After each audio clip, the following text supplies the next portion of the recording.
Hi everyone, in this video we are on page 12 of the note packet and we're going to be going through that problem that got kind of cut off in that last video. So first, in these problems we are expanding, and what I always say is expand everything on the land, as in we want everything at ground level and we want as many separate,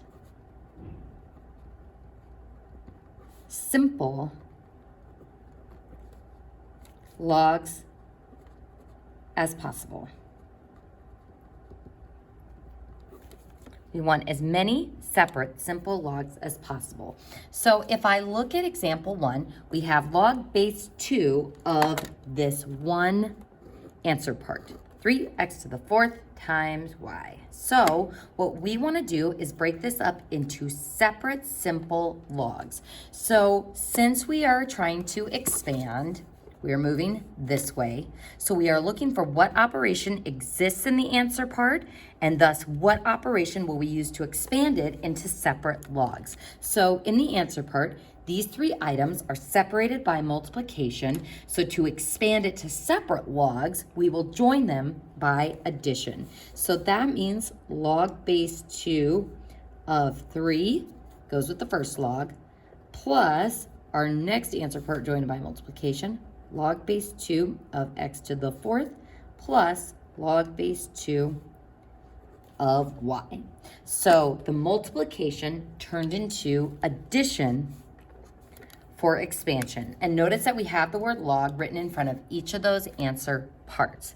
Now, we've got separate logs, but expand everything on the land is not quite met yet. We currently have this exponent that's up in the clouds. So we want everything on the land. So this is where we use that very strange power rule that says we can take that power and move it out in front of the log as a coefficient. And again, folks, it seems super illegal, but because logs are another way of writing exponents, because of what's going on in the background with those exponents, we are allowed to do this property. So we've got log base 2 of 3 plus 4 log base 2 of x plus log base 2 of y. So expand everything on the land and we have 3 separate logs. Now I think I've mentioned how important this is for those of you going on to calculus. This is a key part of deriving and integrating, because trying to derive or integrate something like this is horrible, but if you can break it up into 3 separate logs, it becomes much more manageable. So expanding and condensing are going to be important later on in calculus. So looking at number 2, we again have a log with a single answer part. So one log, one answer part. We want as many separate simple logs as possible.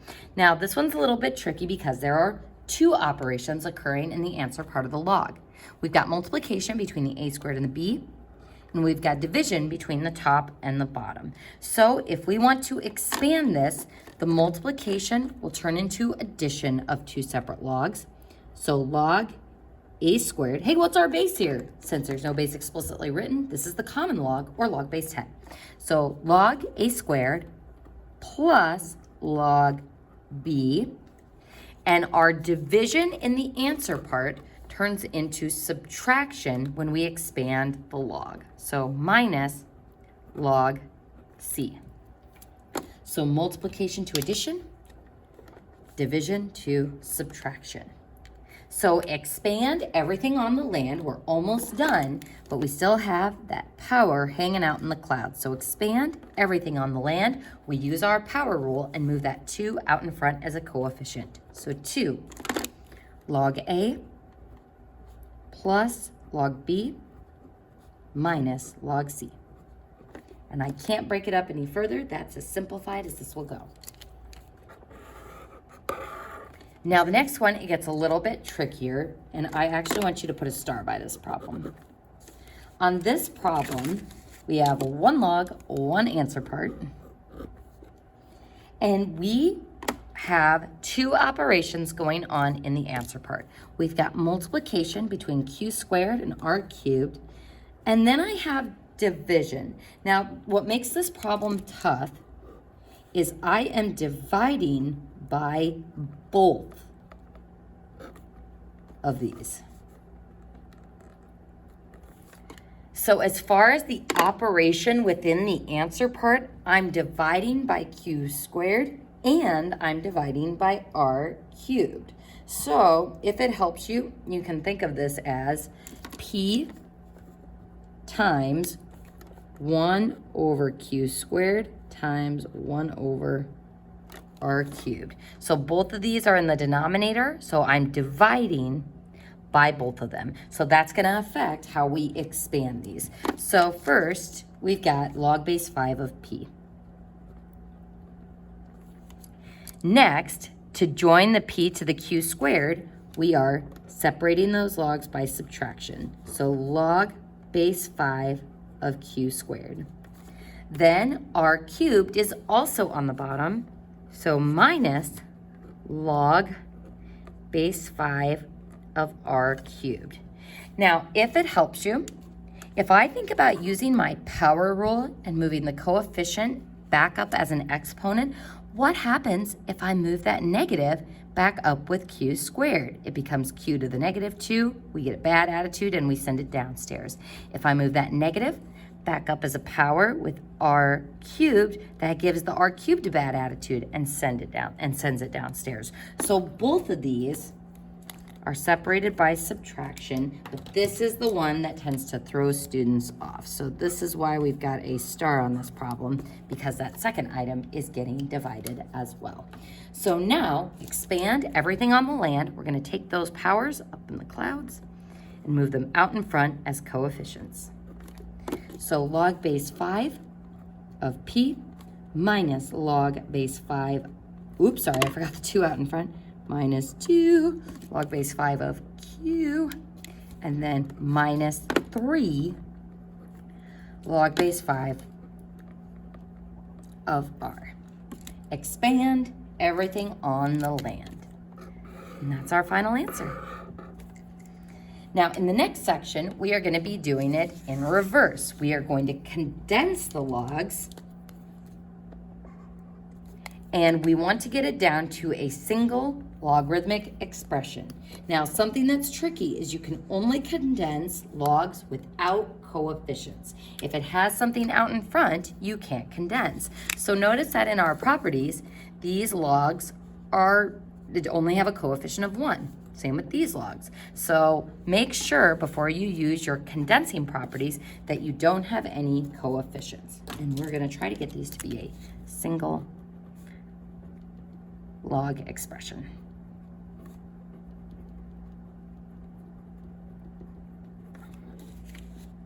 So we look at our 3 separate logs.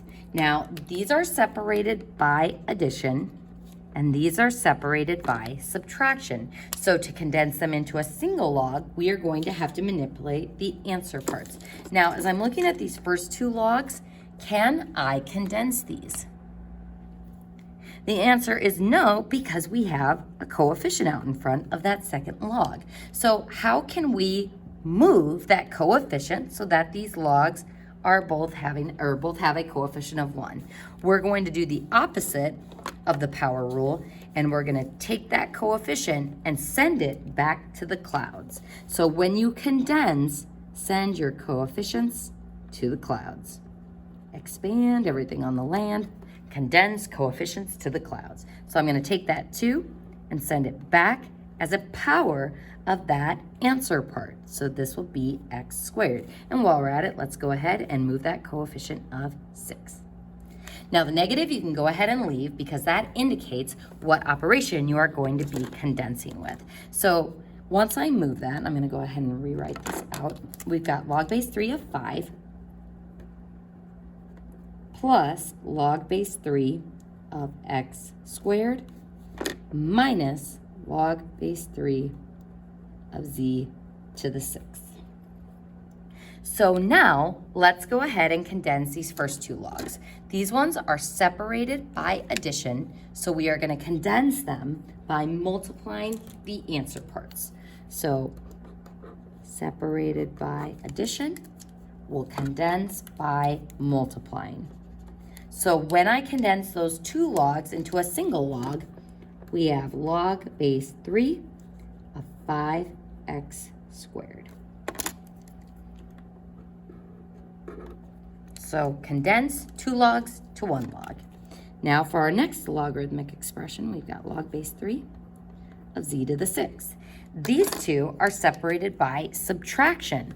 So what operation will we use to condense? We'll condense them using division of the answer parts. So we'll still have the log base 3 in front. The first answer part goes on the top, 5x squared. Second answer part, z to the 6th, goes on the bottom. So I'm going to go ahead and just enclose that in parentheses so that we can see that this is log base 3 of that whole fraction. And that is my condensed single log expression. Let's go ahead and move down to this next one. We'll move to number 6 down below it. So on this problem, we are going to want to make sure we follow PEMDAS. If you're like, PEMDAS coming back to haunt us again. So PEMDAS on this problem states we would start inside the parentheses. So let's go ahead and do just that. These two logs are separated by subtraction. They don't have coefficients, so I can condense them using division. So 6 divided by 3. So now we have a single log base 4 in front. So log base 4 of 6 over 3.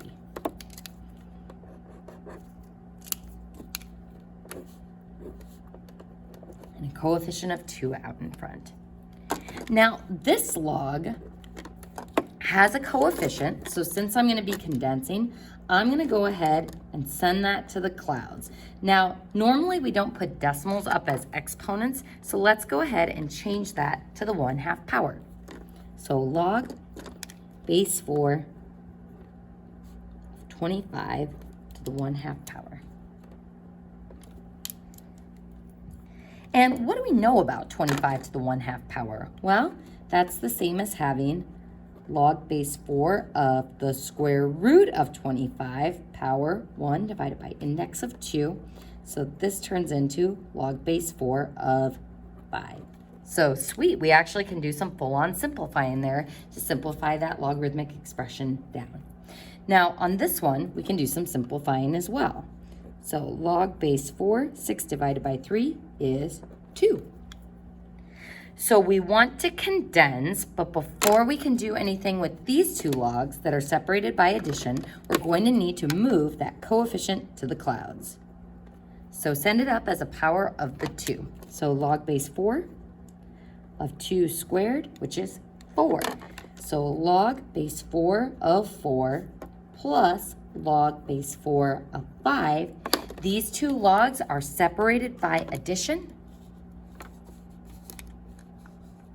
Sorry about that, folks. I'll go ahead and walk through that because I'm not sure if that was on screen. So 25 to the 1/2 is the same as power divided by index, 25, 1, index 2. Square root of 25 is 5. And we bring that down to our next step. On this one, send the coefficient to the cloud, which gives us 2 squared, which simplifies to be 4. So now these two logs are separated by addition, so we'll condense by multiplying the answer parts. So 4 times 5, we get log base 4 of 20. Now, this is one way of writing the simplified answer part for this one. However, from this step, you could have gone in another direction. What do you remember about log base 4 of 4?